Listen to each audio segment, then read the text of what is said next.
নমস্কার। আমাদের আজকের গল্প ধীরেন্দ্রলাল ধরের লেখা প্রেতসখী। আমাদের পাড়ায় এককাল একটি ভূতের বাড়ি ছিল। বাড়িটির সঙ্গে একটি কাহিনী জড়িয়ে ছিল, সেই কথাই বলি। সবাই বলতো মামিমা ব্রহ্মদৈত্যের সঙ্গে কথা বলেন। কথাটা একেবারে মিথ্যে নয়, কারণ মামিমা যাকে যা বলে দেন তাই সত্যি হয়। অথচ মামিমা হাত দেখতেও জানেন না, কোষ্ঠী বিচার করতেও পারেন না। কেউ গেলে তার নাম, গোত্র ও প্রশ্নটা লিখে রাখেন, ৩-৪ দিন পরে তার উত্তর দিয়ে দেন। তারপর তোমার ইচ্ছা হয় ঠাকুরের নামে কিছু পূজা দাও, আর যদি না দাও তাতেও মামিমা কিছু বলবেন না। এই জন্য যারা মামিমার সংস্পর্শে একবার এসেছেন তারা আর মামিমাকে ছাড়তে পারেন না। তাদের নানা প্রশ্ন, চাকরিতে কি করে প্রমোশন হবে, কবে মেয়ের বিয়ে হবে, ছেলে পরীক্ষায় পাশ করবে কিনা, অনাবশ্যক ও অবান্তর কোনো প্রশ্নই তারা না জেনে ছাড়বে না। কিন্তু নিজে এজন্য মামিমা কোনোদিনই বিরক্ত হন না। চেনা মুখ দেখলেই সাদর অভ্যর্থনা জানান, এসো বসো। মামিমা সকলেরই মামিমা।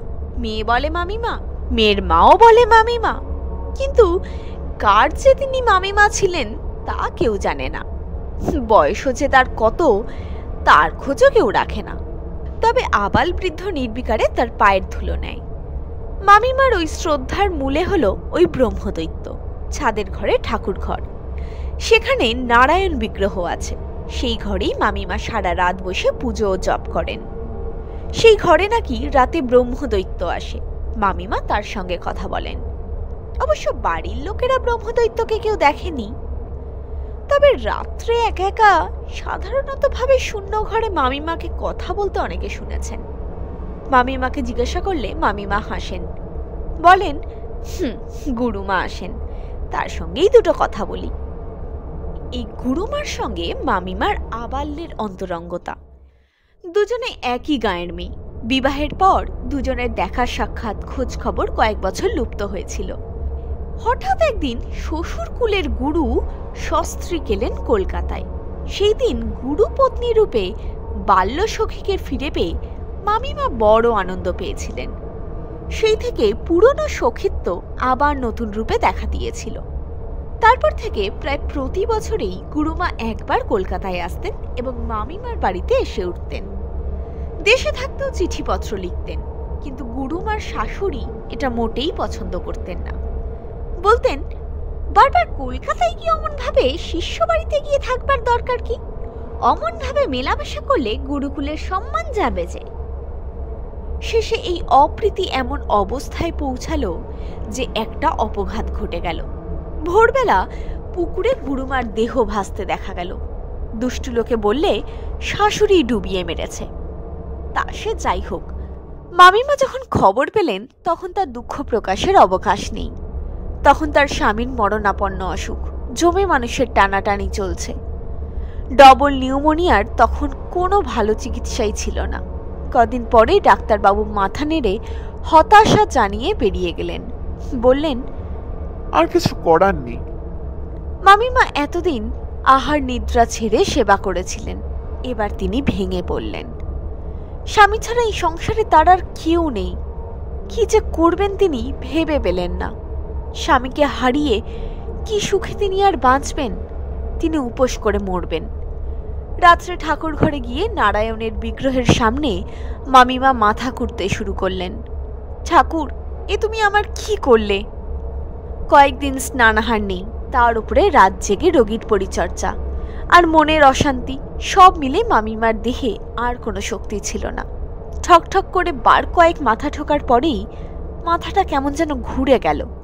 মামিমা সেখানেই মূর্ছা গেলেন।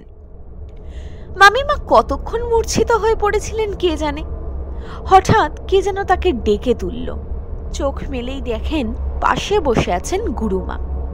গুরুমা বললেন, কি মূর্ছা ভাঙলো? মামিমা হতচকিত হয়ে পড়লেন।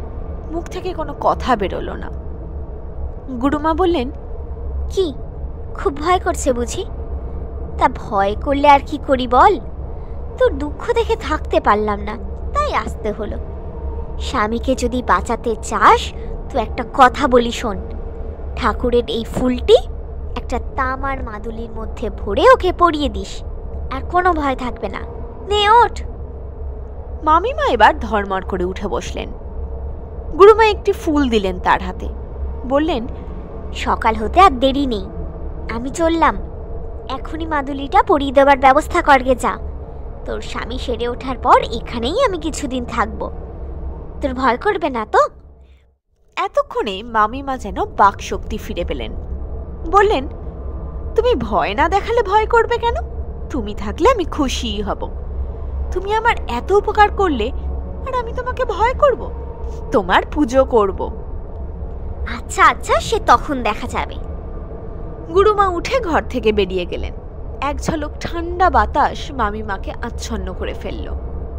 মামিমা স্তব্ধ হয়ে বসে রইলেন কয়েক মুহূর্ত। মনে হলো সবটাই কেমন যেন তিনি স্বপ্ন দেখছেন। কিন্তু হাতের মধ্যে তো ফুলটা রয়েছে, এটা তো স্বপ্ন নয়। মামিমা ঠাকুর ঘর থেকে বেরিয়ে এলেন। সেই মাদুলি ধারণ করার পর থেকেই স্বামীর অবস্থা ফিরে গেল। 15 দিনের মধ্যে তিনি সম্পূর্ণ নিরাময় হয়ে গেলেন। তারপর মামিমা একদিন ঘরে ঘুমাচ্ছেন, এমন সময় কে যেন তাকে ডেকে তুলল। চোখ মেলেই দেখেন গুরুমা। বললেন, শোন, ঠাকুর ঘরে আয়। মামিমা উঠে এলেন ঠাকুর ঘরে। গুরুমা বললেন, কি, আমার কথা একদম ভুলে গেলি বুঝি? এখন থেকে রাতে তুই এই ঘরে শুবি, আমি আসবো, গল্প টল্প করব।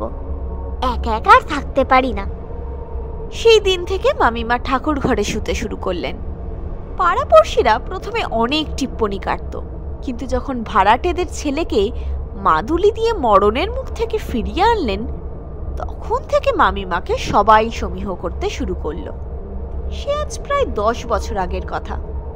তারপর একে একে অনেকে আসতে লাগলো মামিমার কাছে। এখন তো মামিমাকে না জানালে অনেকে অনেক কাজ শুরু করতেই পারেন না। দুপুরে মামিমার ছোট ঘরখানিতে এখন আর স্থান সংকুলানই হয় না। শীতকালে ছাদেই মেয়েরা জমায়েত হয়। মামিমা কারো কাছ থেকে কিছু চান না, কিন্তু উপযাজক হিসেবে অনেককে অনেক কিছু দিতে চান। প্রতিদিন মামিমার গোপালের এখন মহা সমারোহে ভোগ হয়। কোনো দিক থেকেই মামিমার কোনো অভাব নেই। এইভাবেই কয়েকটা বছর কেটে গেল। তারপরেই ঘটল বিপত্তি। মামিমার স্বামী শ্যামবাবু আপিসে বেরিয়েছিলেন। বেলা 2টোর সময় খবর এলো, আপিস যাবার পথে তিনি বাসের ধাক্কা খেয়েছেন, হাসপাতালে আছেন। মামিমা তখনই হাসপাতালে ছুটলেন। হাসপাতালে গিয়ে শুনলেন শ্যামবাবু বাসে চাপা পড়েছেন। হাসপাতালে আনার ঘন্টা 2 পরেই তিনি মারা গেছেন। অপঘাত মৃত্যুর ব্যাপার। হাসপাতাল থেকে মৃতদেহ বার করা সহজ নয়। ময়না তদন্ত করে তবে মৃতদেহ ছাড়া হয়। তবে মামিমার লোকবল ছিল। তারা চেষ্টা করে মামিমার শৈশাবুদ নিয়ে সন্ধ্যাবেলা মৃতদেহ বার করল। অন্ত্যেষ্টির ব্যবস্থা করল তারাই।